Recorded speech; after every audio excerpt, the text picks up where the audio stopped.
Israel has received more U.S. military aid than any other country since World War II.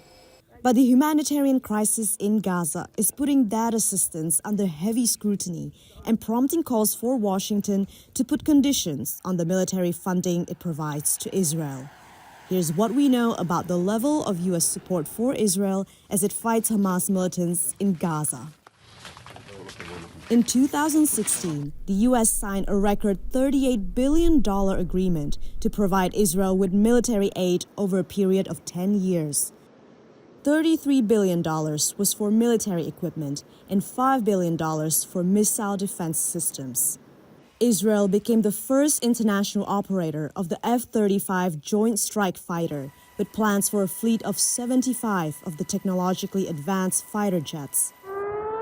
The U.S. helps fund Israel's Iron Dome short-range rocket defense system and the David Sling system to shoot down rockets fired from up to 124 miles away.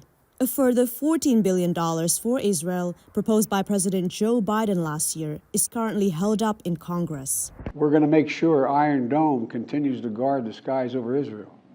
We're going to make sure other hostile actors in the region know that Israel is stronger than ever and prevent this conflict from spreading.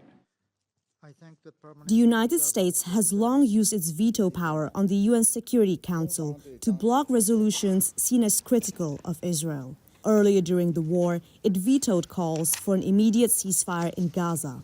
Then, in March, for the first time, Washington abstained from a vote on a similar resolution. Abstention. Security Council resolutions need at least 9 votes in favor and no veto by the US, France, Britain, Russia, or China. Washington has also taken Israel's side elsewhere. Former President Donald Trump withdrew the United States from the UN Human Rights Council to protest the body's criticism of Israel's treatment of Palestinians. In 2017, Trump recognized Jerusalem as Israel's capital. The status of Jerusalem, which is home to sites holy to Muslims, Jews, and Christians, has been one of the biggest obstacles to reaching a peace deal between Israel and the Palestinians.